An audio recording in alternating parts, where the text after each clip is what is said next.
My Burbank Talks presents another episode of Meet the Candidate, the show where we invite anyone appearing on the Burbank ballot in the 2024 election to join us here and give our listeners a chance to learn about their background and the issues important to them.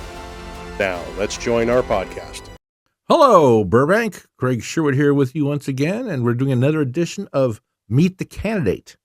And we invite any candidate who is going to appear on the ballot in Burbank, no matter what party, no matter what race, come in and talk to our viewers and our listeners and introduce themselves a little bit and tell them who they are and kind of what they stand for. Today, we have somebody who is, we had somebody before running for this, and now our second candidate running for the same seat, the 44th Assembly District, LA County Central Committee. It's such a mouthful. But today we have with us Regen Wilson. Reagan, good to have you with us. Good to be here. Thank you for having me. Great. So let's, what I always do is I like to start off with background. I like to start off with, what got you to where you are today. So let's go back to young Regen Wilson, just a couple, years old. What was your first thoughts of what at first, what did you want to do in your life? We're back in 10, 12 years old. What did you want to do in the early years? Sure. Well, the first thing I wanted to do was when I was 4 years old, I wanted to be a garbage man. And that didn't work out. But I think I liked the idea that garbage man, you could see the job getting done. There was garbage there, and then there was no longer any garbage there because I picked it up and took it away. So I liked the completion of that, Most of what we do in life, the work never really ends. No, where'd you grow up? I grew up in Atlanta, Georgia. Okay. And I lived there until I was 16 years old. And I've always been interested in current events and politics. We watched the evening news when I was a kid growing up, back when there was just, 3 channels, and we watched Dan Rather or Peter Jennings or Tom Brokaw. And that got me interested in current events. And then I started getting interested in politics really in 4th grade.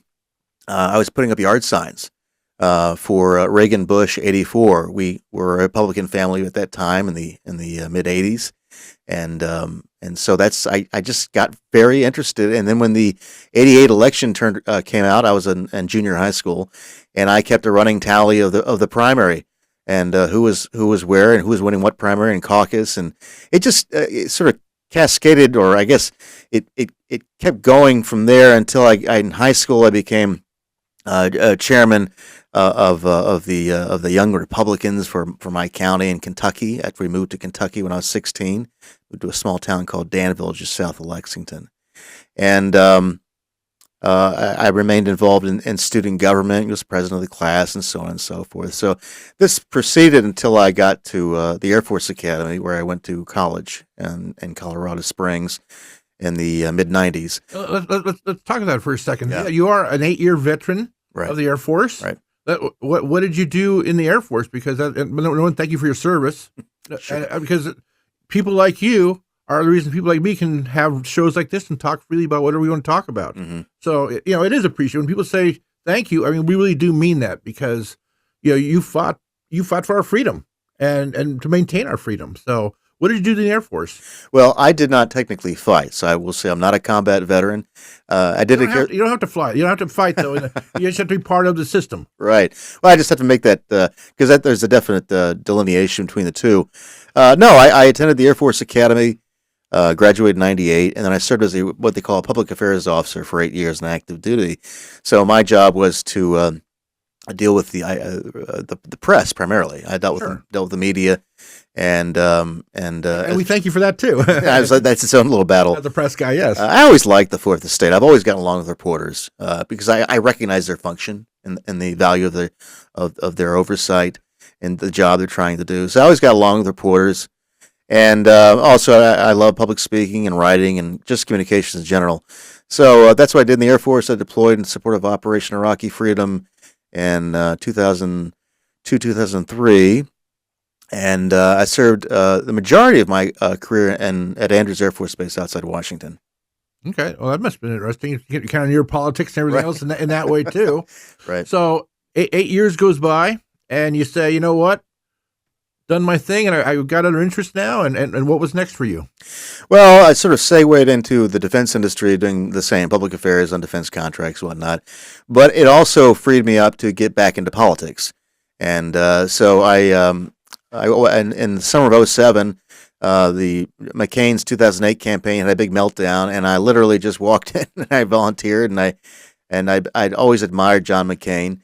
And my dad was a Naval Academy graduate, class of '64, and of course McCain was class of '58, and both were Vietnam veterans. And so I walked in, and they just had a major meltdown. The campaign was in the toilet. They were bankrupt. They had no money. And I walked in. They didn't know who I was, and I just volunteered my services. And the campaign headquarters was right across the Potomac in Virginia, and they signed me up, and I worked there for the next year and a half. Largely on a volunteer basis to the last 6 months, and then I was paid staff, and that was a very exciting time. Did you have a chance to meet John McCain? I spent a lot of time around John McCain and his family, and especially around the prisoners of war they served with in Hanoi. I held many jobs, but the last one was I was director of surrogates for the Veterans Coalition. Okay. So these are Medal of Honor recipients. Prisoners of war, astronauts, flag officers who were sent out on the campaign trail on behalf of the candidate. That's a surrogate. And so I got to know, his best friend, his cellmate, and these real heroes. They say if you served, you're a hero. That's not necessarily true. But if you were in combat, or if you were a prisoner of war, that's a hero. And so I got to know these gentlemen, and it was one of the high points of my life in terms of experience operating at that level with those kinds of people. But it was also incredibly frustrating, and it was the beginning of the end of my relationship with the Republican Party, because here you have he would have been at the time the oldest man inaugurated president, and he basically delegated the selection of his vice president. Yeah, that is his only stumble. I got to tell you the truth. People don't realize what a hero John McCain really was. Mm-hmm. And what he went through as a prisoner of war, the sustained injuries he had, for the rest of his life. And he never stood there, well, I did, look at me, look what happened to me. He never brought that up. He never used that as a crutch or a reason or anything, which I have a lot of respect for. Plus, he was not scared to work the other side of the table, too, with Democrats. Right. And in fact, there was that historic vote where he walked in and said no. And yeah, and I mean, I saved Obamacare. Where is that kind of leadership nowadays on either party? I just think that it was we lost a tremendous man when we lost him. So I can only imagine what he would be thinking right now with the Ukraine bill, and seeing his friends like Lindsey Graham cave. And I just, so it's been publicized, what happened. He wanted Tom Ridge. They said, no, he's pro-choice. Joe Lieberman, no, he's pro-choice. He said, okay, who? And they said, Sarah Palin. He said, who's that? And, she came down to Flagstaff. They met for 30 minutes. She said, okay, great. Well, of course, she turned out to be a disaster. Yeah. And I believe there's a real through line from Sarah Palin through the Tea Party to Trump. And I don't think the end is possible without the beginning. And so I realized that the party was turning, making a turn for the worse, embracing ignorance, denying science. And I said, you know what? I don't want to be a part of this anymore. So I left the party in 2010, became first an independent. A year later, I became a Democrat. And I'm not afraid to say on a Democratic primary that I used to be a Republican, because I think everybody recognizes McCain was a very special kind of Republican. Absolutely. That doesn't really exist anymore. And also, after the 2008 election, I went to work for Obama. And so I worked in the 2012 Obama reelect. I worked on his second inaugural. Did you have a chance to meet him and spend time with him? No, I did not. I had an end a little bit with the McCains because of the Navy connection. And I knew McCain's younger brother, Joe McCain, who lived there outside D.C. And so I had an end with them. I didn't know anybody in the Obama camp. But I was just happy to be part of it. And, I'm not afraid to say that I was a Republican. It wouldn't be hard to find out in a Democratic primary because, again, I didn't work for extremists. And secondly, they say, converts are the worst, right? Converts are the most intensely rabid. I won't say I'm rabid, but I am a Democrat to the core now. And that's because I see what the other side has done to our country and where they will take our country if they get in power again. So I'm happy to bring that perspective to this race. because I think it's helpful to see both sides of the aisle, to have experience in both sides, because you get the full picture that way. Okay, well, that's, you got through, so you went through COVID campaigns. I know you have experience, you have time with Stone Mountain Enterprises. It's a veteran-owned communications and management consulting firm. Right. Is that your next step after that? And what do you do with them, and what are they up to? Sure. So I moved out to LA in 2014 from DC. I'm also a member of the entertainment industry, and so this was a natural step for me to go in that. I got to ask you, have we seen anything? Of course, you always ask that, as you should. Yeah. Now, I'm a proud member, card-carrying member of SAG-AFTRA, and I'm a working actor. I will appear where I need to remain working. So I've done commercials, television, film, voiceovers, graphic audiobooks. I mean, you name it, I've done it. Right. Yeah, absolutely. So that's always been a passion of mine, in addition to politics, and it certainly is one of the planks of my platform. And one of the reasons for running is rebuilding Hollywood's middle class. We can get into that later, but. Anyway, that was part of the impetus for me coming out here. Also, I was really tired of working in the federal contracting defense industry space, and it was either move to New York or LA. And having lived briefly in both, I knew it was going to be LA. I'm a big hiker. I like the outdoors, so came out here in 2014, and then after COVID hit, everything just stopped, and so I was like, well, I've never used my VA benefits. I decided to go back to school. I got my master's in public policy at Pepperdine. And then that sort of led, between that and my volunteering with the homeless, which I've done almost since the time I moved here, that led to me starting my own company, Stone Mountain Enterprises. Okay, it's your company then. Okay. It's my company. That's why on the ballot, you'll see me, I'm number 2 on the ballot for the 44th Assembly District Central Committee. And it says underneath the name small business owner, because that is one of the things that I am. And I started a business here in the Valley. We have a communications team in Washington, D.C., but our clients are here for now. Focused, we have 2 county departments, the Department of Mental Health and the Department of Military and Veterans Affairs. And that experience over the last 3 years has certainly informed my candidacy. And I saw something about Mundy Meal. You've done your research. Well, I want to find out about you. That's why we're here. We want to find out about you. What you're all about. Right. Well, I belonged to an Episcopal parish they did have before COVID a thing called the Mundy Meal. All Saints, Beverly Hills. I used to live in West Hollywood when I first moved here.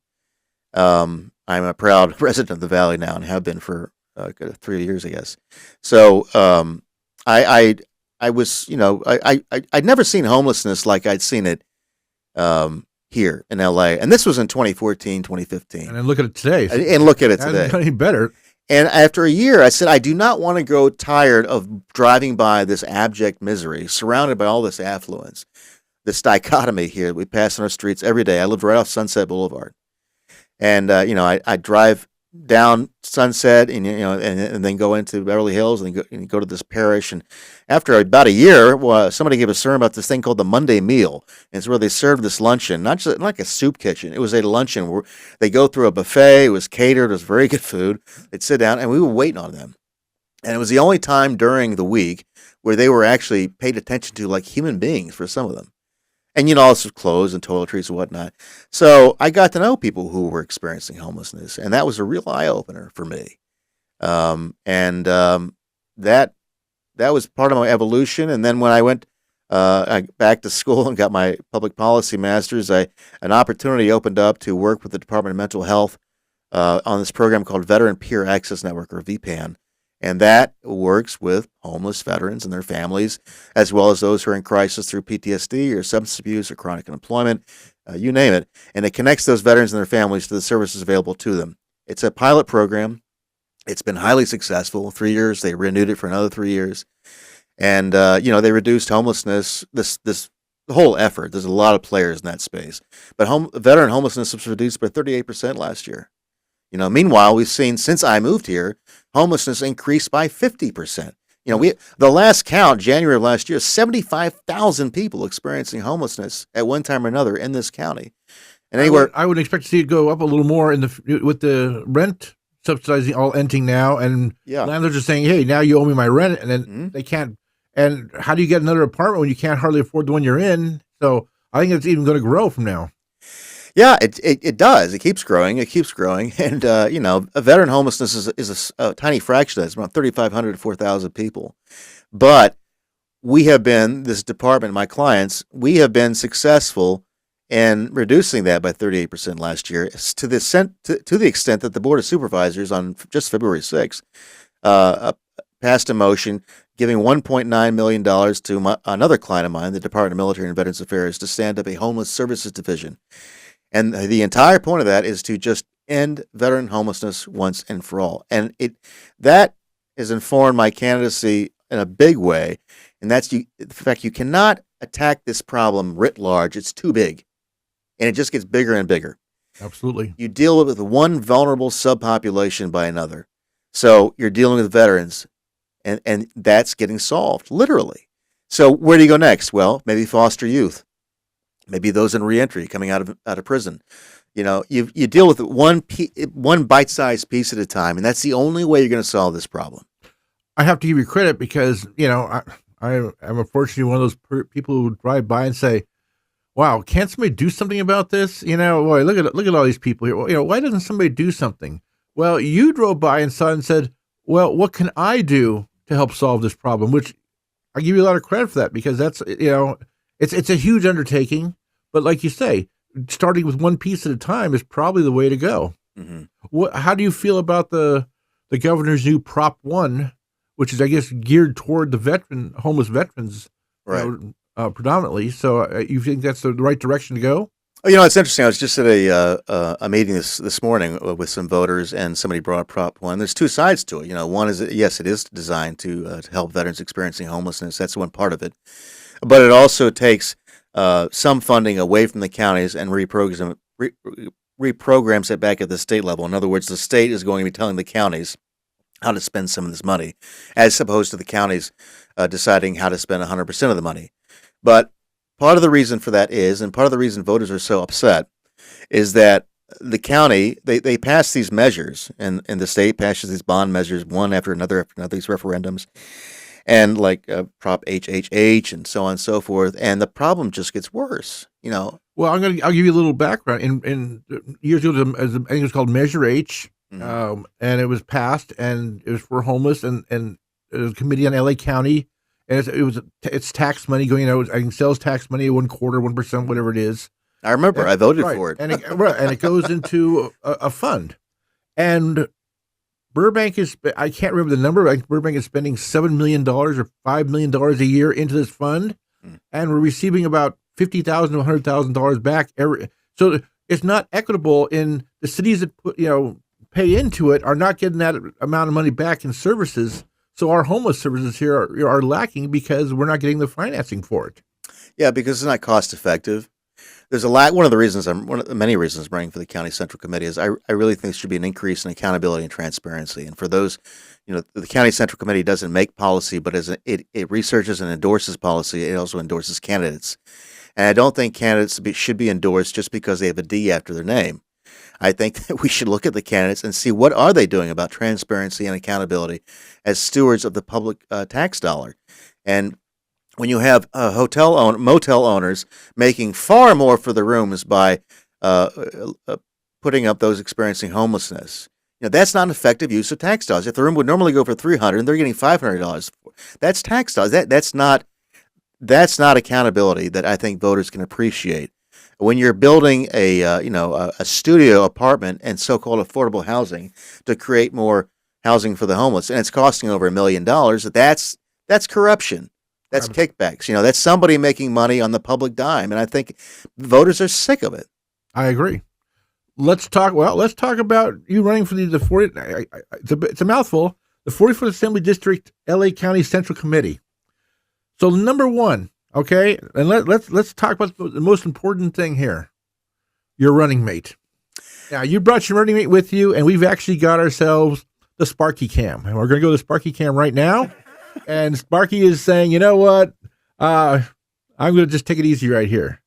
Sparky. Let's talk about Sparky, and let's talk about, because he's your running mate, basically. And you kind of mentioned to me earlier that he's one of the reasons you got into the race and everything else. So let's talk about Sparky.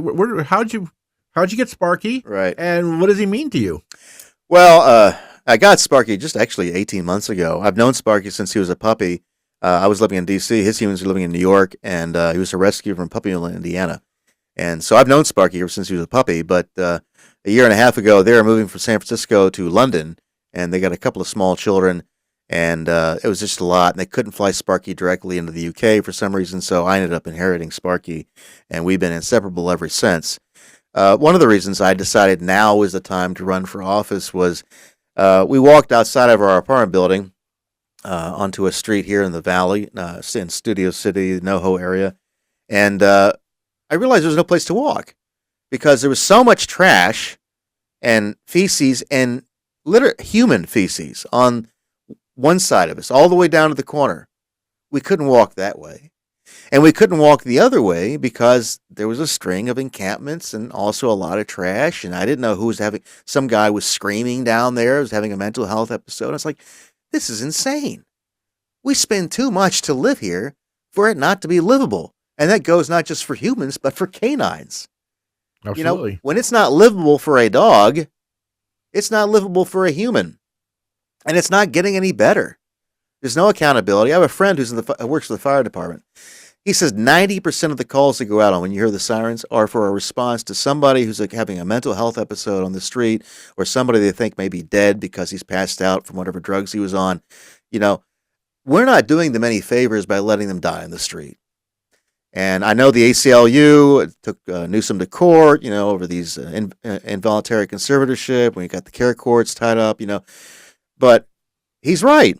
We're not doing them any favors by letting them live under the overpasses or live in the parks or live at the bus stops. We've got to get them off the streets and into care. But that means not just into a room with four walls and a roof over their head. They're not going to stay there. If over half of them are having a mental health issue, whether it's substance abuse or some kind of illness, there has to be wraparound services. This is something we learned at the county with veterans who are experiencing the same issues. You can't put them into a space and expect them to stay there if you're not going to give them the care they need to get better. So the wraparound care is very, very important. Getting them detox, getting them sober, getting them on the medication they need so that they can start functioning as human beings again. So, and that got Sparky up. Oh, I got Sparky up. Look at there. Hey, Spark. How you doing there? We're talking about you. Yes. But anyway. Nice quiet dog and enjoys his chair there. Oh, he's looking around. He's very curious. So, but anyway, that was the moment Sparky and I had the epiphany. We're like, we got to do something about this. So, I knew about the County Central Committee. I can't say I knew a lot. Most voters know nothing about the County Central Committee. I chair a committee, organizational development committee for the Veterans Caucus at the California Democratic Party.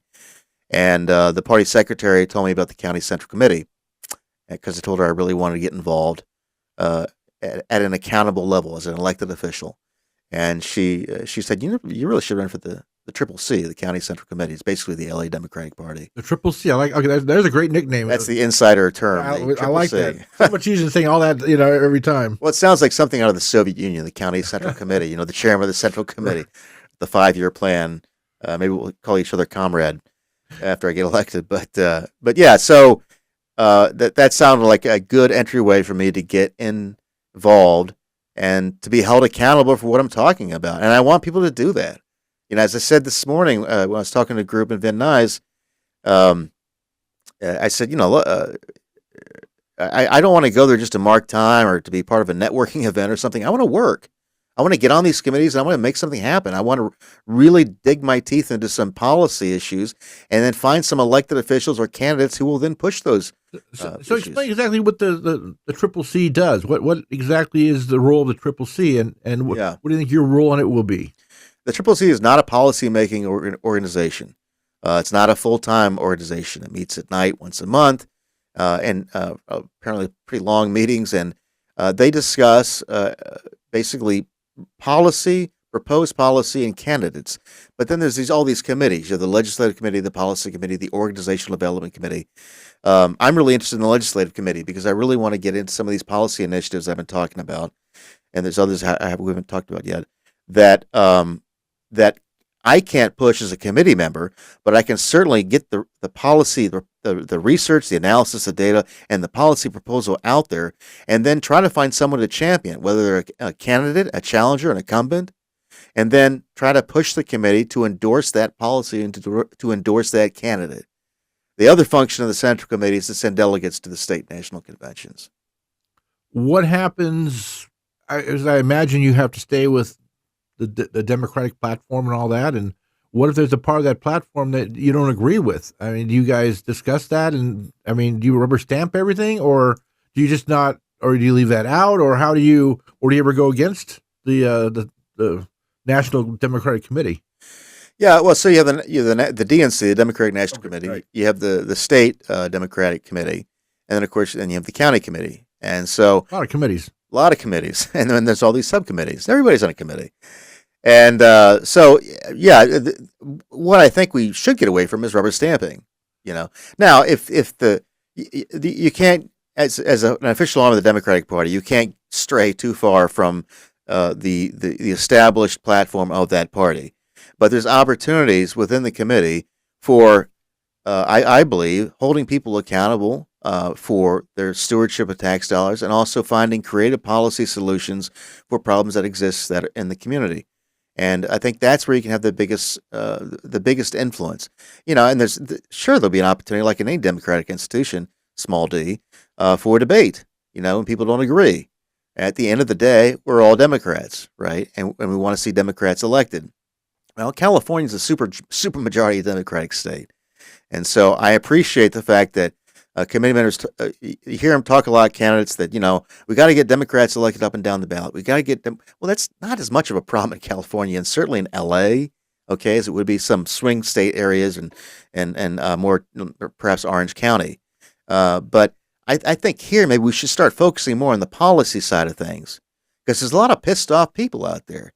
And they blame Democrats because Democrats are the ones who've been in charge for so long. So what does the committee do? Do candidates come in and talk with the committee and give their views, and the committee says what they're the platform, and then they endorse the candidates, or how does that work? Yeah, the committee's free to endorse whoever they want. Okay, so as long as they're a registered Democrat, right? But they want to make sure that they're in line with the committee's values, correct? Sure, but within that committee are individuals, and if I'm elected, I'll be one of those individuals. And so I have, I know what the platform is, I know what the policy priorities are. I also know what my life experience is and my background, and that will inform what my endorsement decisions are, how I vote, because I don't intend to be a rubber stamp for anybody. And I got to tell you, that's what we're looking for. So how many people are on the committee, and how often are they elected? So every assembly district gets 7 committee members. All right. And so I'm running to represent the 44th Assembly District, which is basically runs from the 405 over to Glendale. Very large, yes. And the bottom half of NoHo down to the hills. So that's the area that I would be representing. And every assembly district gets 7 members, and they're elected every 4 years. And the way it is now, it hasn't always been this way, but every presidential primary is when you're going to have your election. So for me, the general election is the primary. It's March 5th. So, of course, voting has already started with absentee ballots that went out February 5th, and people have until March 5th to vote either by absentee or they can vote in person on March 5th. And then those are 4-year terms. And so if you add up all the assembly districts in L.A., there's well over 100 people on this committee. So Laura Friedman is the assembly member representing the district, and she's now running for Congress, but there's a lot of candidates out there running now for that seat. Do you work with the sitting assembly member during those 4 years to come up with things? I mean, are they included in your discussions and meetings and things like that? And you work together on things? Yeah, my understanding is that, as the basic building block of the party, the CCC, the County Central Committee, the LA Democratic Party, and the Republicans have the same thing, is elected officials will look to that building block for guidance on issues of the day. Because it sort of reflects, when you have 7 people from every assembly district, that reflects a lot of grassroots opinion and energy. and trends, if you will. So elected officials would be smart to stay in close contact with the Central Committee, because the Central Committee of all of all elected officials are going to have their fingers on the pulse of the party and of the base. Okay. Looking at your website, I saw you have 3 major bullet points that are important to you. Correct. Number 1, cleaning up LA. So why don't you get into what your view is on how you would clean up LA? Yeah, well, I think it goes back to dealing with the vulnerable subpopulations that are homeless, because the number one problem with LA is the homeless crisis. Let me ask you this. One of the problems we're always hearing, the new buzzword, of course, is mental health, and having a mental health episode and those kind of, we're trying to be always politically correct. But one of the problems is what happens when these people say, I don't want the help, get away from me, I have a right to be here, you can't make me leave. How does that problem get solved? Right. Well, it's complicated. Absolutely. That's a tough question. Some of it, like I said, is tied up in the courts right now. It's sort of funny when somebody as progressive as Newsom is taken to court by the ACLU over one of his proposed solutions to this crisis. But something has to be done. And as I said before, we're not doing them any favors by letting them stay where they are. And they're not getting the care they need. And if they're not capable of taking care of themselves because of a substance abuse or mental health issue, then I believe it's in their best interest as well as ours to get them off the streets. Well, there's been a lot of people, the big thing lately, celebrities being taken to court by relatives for conservatorships, to take care of their well-being and their finances. Why is it that we can't recognize these people on the streets who refuse to be helped and say, you know what, we're going to bring you to court and get you in a conservatorship where we can kind of force the help on them? Because I think if they get the help and they get in after a month or two, they might see, hey, there is a solution, there is a better way, So I mean, right. Is that one of the possible solutions? Is to have the courts intervene? You think? Yeah, that's the care court concept that Newsom has pushed. The care court? It's not a judicial court; it's an administrative. I got to be honest, I hadn't heard about that, but I agree 100%. Yeah. Right. So the care court is all about involuntary conservatorship on a temporary basis. It's about getting people who are not capable of making decisions for themselves off the streets and into a facility where they can get sober, where they can get medicated, so they can get in their right mind and start thinking for themselves. That's how that's the biggest chunk of the homeless problem is the well over 50% who are having a mental health episode of some kind. And then for the rest of there is. You say nobody wants to be homeless, but some people they've been homeless for so long and become sort of a culture and identity, and they don't have to answer to anybody. But the fact of the matter is, we have to take back our parks. We have to take back our sidewalks. There can't be anarchy. So we have to create housing for people to go into, and then you have to pass laws that make it, or enforce the laws that are in the books to make it illegal to set up to live in the park. Well, that's a big thing. I know we had a problem on Forest Lawn Drive for a long time of people parking their trailers. Mm-hmm. And there's probably 50, 60 trailers, even though there's a sign that said no parking allowed during these certain hours, but they were not being enforced. So people more and more kept moving in. Then the strike ended and the studios said, we don't want these people near our studios. And all of a sudden they're all gone. Mm-hmm. So I think that was a little bit of pressure from Hollywood coming in and which is interesting how, they have that power to do it, where in other areas, that doesn't seem to happen. Right. But I would think 75% of the people really do want the help. And you might have, single mothers with a child or families that are living out of their car and really do need this help. And I think they want this help. So I think the 25%, that's the tough 25% to get off the streets. Yeah.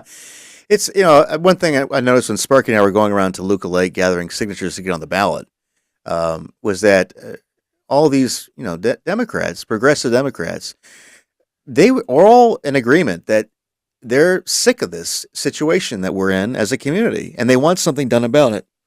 Excuse me. And It doesn't matter. It's big. It's really it's no longer a Republican or a Democratic issue. And Republicans are too hard on folks, and that the Democrats are too soft. Everybody wants this solution. They want this to be solved.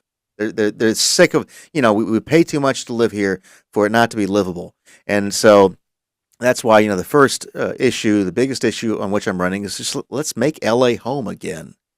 Let's make LA. Let's clean it up. And that means taking care of the folks who are experiencing homelessness by getting them the care they need and finding housing solutions for them that don't involve a bus stop or a park bench or the beach. So it's a very complicated problem. I think a big part of the answer is public-private partnerships. All three of my main policy initiatives rely on public-private partnerships because we've seen that work at the county. Through a variety of these groups called Change Reaction, the April Parker Foundation, the Salvation Army, Habitat for Humanity. There's a lot of different organizations out there that are not veteran specific, that are looking for ways to partner with government to find solutions for those who are in need. And that's how you solve this problem, is through, again, targeting vulnerable subpopulations one at a time through pilot programs that are administered by public-private partnerships. Because it's not, government can't do it on their own. They've shown that, and the private sector can't do it on their own. That was one of the things when Governor Reagan shut down the asylums in the '60s, and they were horrible places. Right. Because they don't make money. That's why. Well, because there's no money in it. That's why the public sector doesn't want to do it. Right. There's no money in it. And they said, well, churches and the private sector will pick up the tab, or help and that, of course, that never happened. And 60 years later, we're living with the results, the consequences of that decision. So it has to be a hybrid relationship between both sectors for this problem to be solved. Okay. Let's move on to bullet point number 2. That is restoring Hollywood's middle class. Right. Now, what's that all about? Well, I mean, there's a lot of people who are in the industry here in the Valley. We got 3 major studios. We got Disney, Warner Brothers, Universal right here, right around the corner. And the knock on the industry has been for a long time that it's just like sort of the society. You got the fraction of 1% who are really making a living doing what they came here to do as performing artists, and then you have everybody else. And the most common theme, unfortunately, for people who come out to pursue creative pursuits in Hollywood is failure. That's the common denominator. Most of them do not make it. There are many reasons for that, but part of the reason is that we have no apprenticeship or guild system. Now, if you're a plumber, if you're an electrician, there is a guild system for you. There's an apprenticeship, mentorship program for you. If you are a writer, there is a pathway for you to go through to becoming a showrunner and then a director, if that's where you want to go. But actors don't have anything. There's no framework. The union doesn't really offer it. So back in up until the 60s, there was this thing called the contract player system. Right. So you come out to LA, you do a screen test. If they liked you, they would hire you. And they teach you how to act, how to sing, how to dance, how to look, how to groom, how to talk, how to everything. And they would put you on contract, and you'd play a sailor one week, a cowboy the next, a gangster the week after. Right. I know on many shows that Universal used to do, because growing up in this area, we used to always see it. But you'd be on, I don't know if they're Universal shows, but Mannix one week, then Barnaby Jones the next week, and then you always seem to be extra on Hogan's Heroes, and then you move over to some other. It was the same actors, basically, coming in just for a shot here and there, and they would just do show after show on a different series, and because they were contracted to that studio, so all their productions they would move around. They were working. But they were working, absolutely. They were working, and there was a vibrant middle class to Hollywood, and the studio system went away, but there was still a middle class actor, up until this century, up until the last 20 some years, and that went away, unfortunately, with one of the actor strikes, when the studios realized, especially in commercials, that I can get this guy I can get somebody to do this commercial for a couple of grand when it used to cost me 25 or 50 grand. And so that's when commercials became a 70% non-union exercise. And, I don't know how the union expects to claw that back. Every 3 years we vote in these contracts, but the work doesn't come back to the union in terms of these jobs, because why would it? The production companies, the ad agencies realize that, hey, I can get somebody to do this for $15,000, $2,000. I've heard in the past that it was basically if you got a national commercial, you were set for life because every time it showed, you'd get a residual.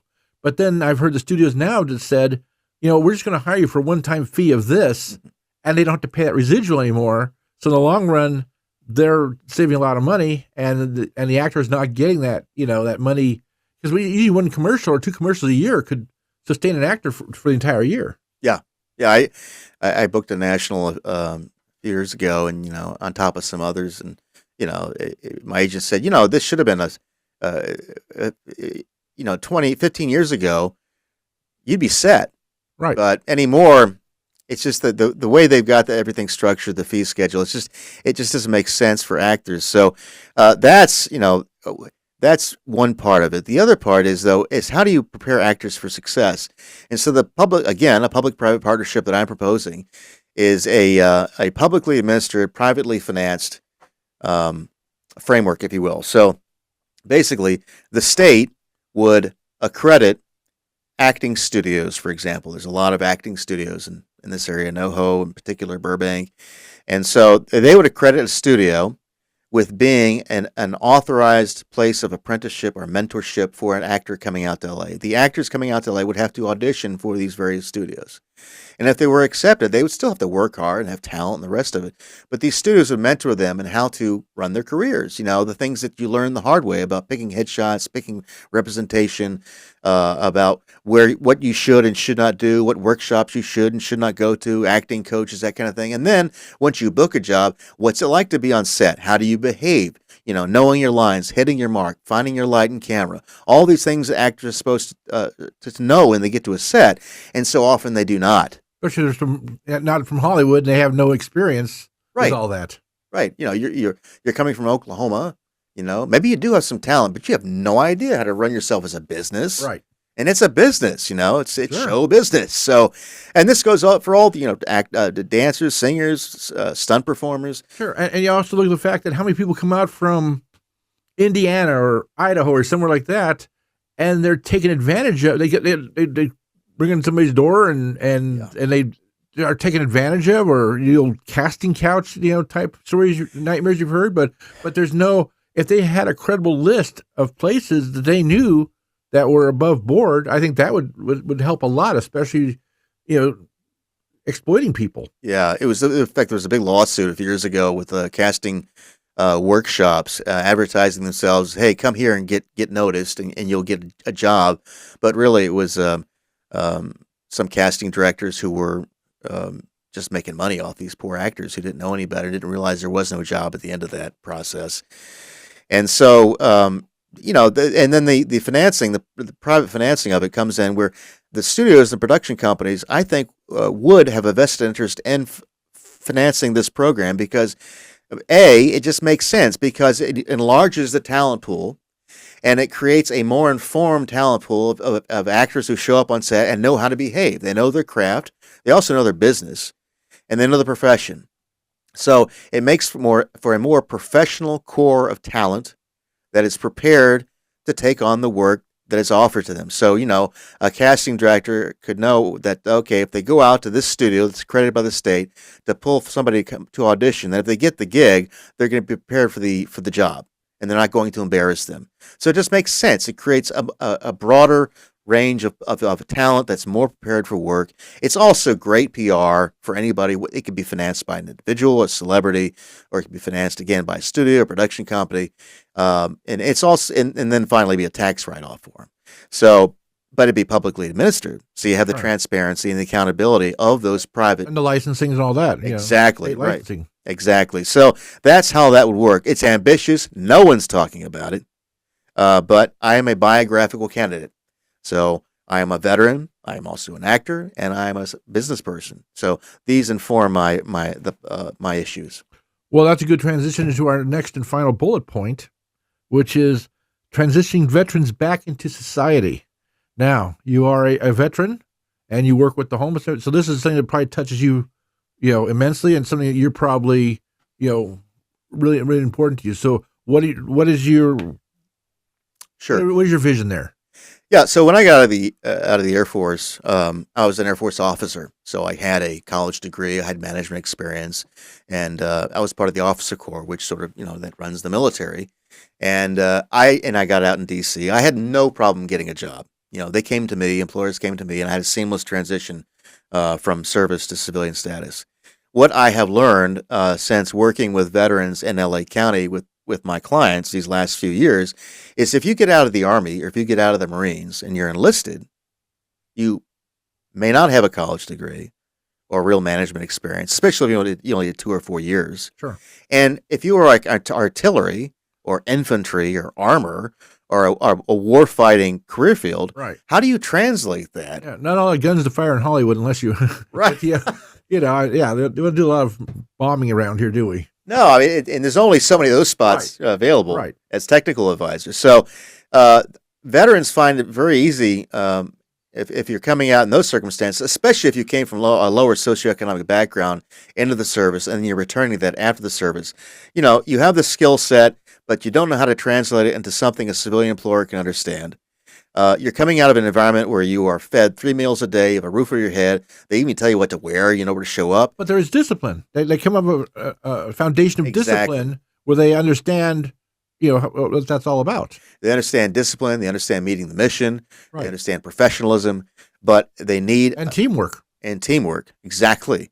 But they may lack the ability to have a seamless transition or a successful transition into civilian life.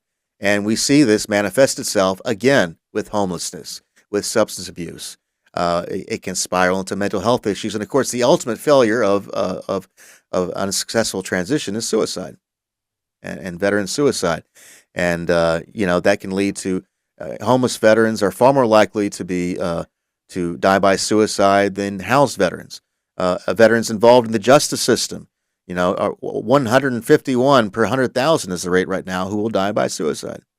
So we have a vested interest in a society by helping those who have served to continue serving as civilians, but as contributing members of society. And that's another public-private partnership where the government teams with industry and with local government to identify veterans as they're coming out of the service. So they're coming from Texas to LA County. We know they're coming. We team them up with a sponsor. The sponsor gets them connected to education benefits, healthcare, unemployment benefits that they need for the near term, as well as just getting acquainted with the community. And they're put on a glide path to mentor with either a local government agency or a private employer to at the end of that pipeline, they have a job and they're they're part of the tax base. That's the same thing with the actor in it, with the Performing Artists Initiative, Rebuilding Hollywood's middle class. You're talking about broadening the tax base by lifting everybody up. That benefits society as a whole. So that's where I think the public-private partnership of these 3 issues is where the solution is going to occur. And we have things in place that are working that can be replicated, but they need to be codified into public law for that to happen. And so that's the kind of policy change that I'm pushing for.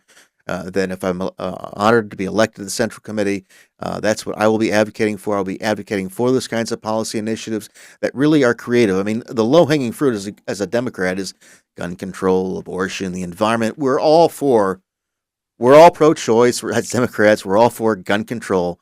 We're all pro-environment. That's easy. That's the easy stuff. What I'm talking about is really complicated, nuanced policy challenges that people don't talk about and they don't put up on their websites because they don't really know what to do about them. Sure. But I've been fortunate now to have some professional experience and a background that informs issues like these and helps me think maybe outside of the box. So if I can get a platform for that kind of thinking and for that kind of advocacy, I think that benefits everybody. Excellent. We're just about done here. What I always like Burbank to do at the Talks end would like to thank is all of give my you a Burbank's minute or two. advertisers for their continued You know where your support. camera is right here, so I'll Burbank let you look Water at and that Power, camera. Cusimano And Real why Estate don't Group, you UME Credit Union, why don't you tell everybody in Burbank that Chamber minute of or two Commerce, why is it Gain they should Credit put their Union, little Providence St. pen Joseph mark Medical or Center, their Sure. or Community dot Chevrolet, your name or whatever it's Media going to be. City Why Credit should they vote for you UCLA Health, in the coming Tequila's Burbank, you want to show your Credit sign there? Union. Well, I have Hill a point to Street make. Cafe, Okay, So- I can say I can give you Bertain a wide Escobar camera. Wealth Management. Put Okay. the camera up there. And But, UPS So you may have seen on these 3rd. signs around LA. Sparky and I, we put a lot of them up ourselves. And we came across one in front of the post office of Studio City. And this one had a lot of graffiti on it. You know, we've looked better perhaps than what they have here. Oh. But the one issue we took Actually, was yeah, leave it right there. I'm gonna put it on the close-up camera here. Okay. the issue we had with this was I will eat my dog. I will eat my dog to get elected. Now, that's pushing it just a bit too far. Sparky and I don't appreciate that. But the point of me bringing that up is people are upset. People are pissed off. And they have a right to be angry because they see their tax dollars just going down the drain. And year after year after year, this problem with homelessness and with the livability of LA just keeps getting worse. You know, a 50% increase over 10 years, 10% year over year, this last count, went from 44 to 66 to 75,000 people experiencing homelessness. We can conquer this. We can beat this policy challenge. And we've proven it at the county. We've been doing it with the veterans. So why can't we do it with other at-risk populations? It just requires a partnership between those on the outside and those on the inside, the public, the private, and thinking outside of the box and just dealing with it in bite-sized pieces and ensuring there's accountability and transparency to the process, because that will give people buy-in. They can see that the work's being done, it's being done correctly, and it's being done with an eye towards the stewardship of the tax dollar. So I don't think we need a lot more money. I just think we need to spend the money we have in a better, more equitable fashion. So I hope, I appreciate you having me here, Craig, and Sparky does too. Sparky's gotten a great nap time out of this because he's been... There we go, Sparky again. Yeah, he's all... He's pooped from canvassing. I can imagine. And who wouldn't be, huh? Who wouldn't be? But it's only 2 weeks left in this election, so if you haven't voted already, I ask for your vote. Sparky and I both ask for your vote. If you'd like to learn more about us and our policy issues, please visit Reagan and Sparky 4LA.com. That's the number 4. Reagan and Sparky 4LA.com. And on social media, you can follow us at Reagan and Sparky 4LA. And thank you for your time and having me here. And I know Sparky is appreciative as well. Well, we appreciate you coming in. That's another of our series in Meet the Candidates, which I always think are very fascinating to understand what the candidate's all about, just not a name on a ballot. And Regen Wilson, you are number 2 on the ballot, and I think we want to be number 1 in people's hearts. So we appreciate you coming in. And once again, this is Craig Sherwood thanking you for listening and watching, and we will talk to you next time. My Burbank Talks would like to thank all of My Burbank's advertisers for their continued support. Burbank Water and Power, Cusimano Real Estate Group, UME Credit Union, Burbank Chamber of Commerce, Gain Credit Union, Providence St. Joseph Medical Center, Community Chevrolet, Media City Credit Union, UCLA Health, Tequila's Burbank, Logix Credit Union, Hill Street Cafe, Bertain Escobar Wealth Management, and the UPS Store on 3rd Street.